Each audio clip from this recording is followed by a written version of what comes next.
ଏଠି ମଧ୍ୟ କିନ୍ତୁ 10 ଜଣ ଖଣ୍ଡେ ବସିବେ। ତ ଏଇଠୁ ଜଣା ପଡୁଛି ତଥାପି ମୁଁ ଚେଷ୍ଟା କରିଛି କିନ୍ତୁ ଭୋଟିଂ ପରସେଣ୍ଟଟା ବଢ଼ିବ। ତାପରେ ଆପଣଙ୍କ ସହଯୋଗରେ ହିଁ କ'ଣ ଭୋଟିଂ ପରସେଣ୍ଟ ବଢ଼ିବ। ଯିଏ ବି ରହୁଛନ୍ତି ଘରେ ରହୁଛନ୍ତି ବୟୋଜ୍ୟେଷ୍ଠ ବ୍ୟକ୍ତି ଆପଣଙ୍କର ଆଣିକି ଭୋଟିଂ ପରସେଣ୍ଟ ବଢ଼େଇଲେ ଯାଇକି ଆମର ଯେଉଁ ଦେଶର ଗୋଟେ ଗଣପର୍ବ ସବୁଠାରୁ ବଡ଼ ପର୍ବ ଏଇଟା ଖାଇବ। ଏଇ ବଡ଼ ପର୍ବକୁ ସଫଳ କରିବାକୁ ହେଲେ ଆପଣମାନଙ୍କର ହିଁ ସହଯୋଗ ଦରକାର। ତାପରେ ଆଉ ଗୋଟେ ମୁଖ୍ୟ ଭୂମିକା ହେଉଛି ପିଏଲ୍ଏ ମାନ ଯେଉଁ ପାର୍ଟିରେ ସେ ଅଛନ୍ତି ପ୍ରତ୍ୟେକ ପାର୍ଟିରେ 2 ଜଣଙ୍କର ପିଏଲ୍ଏ ଗ୍ରୁପ୍ ଗୋଟେ ତିଆରି ହେବ।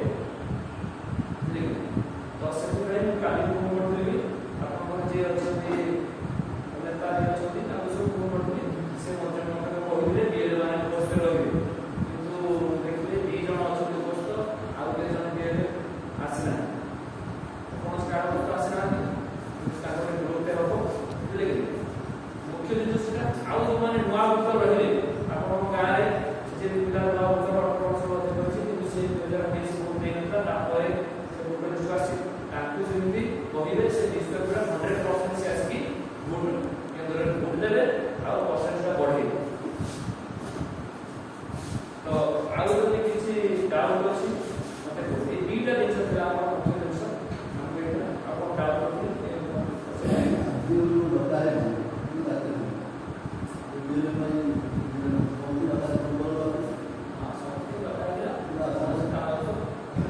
आज पिएल्ए आज मुख्य से पिएल्ए मान आज ग्रुप डे कराଯିବ। ना से आसीना कोन कारण ना आउटे से भी हो आ चुना पड़ले प्रथम द्वितीय चुना पड़छ गोटे दिला सेप्टेम्बर पूरी एटाउटे द्वितीय आउ तो से चुना पड़छ लोकमान ने अवेयरनेस कराजियो वोटिंग परसेंटेज बढ़ेला।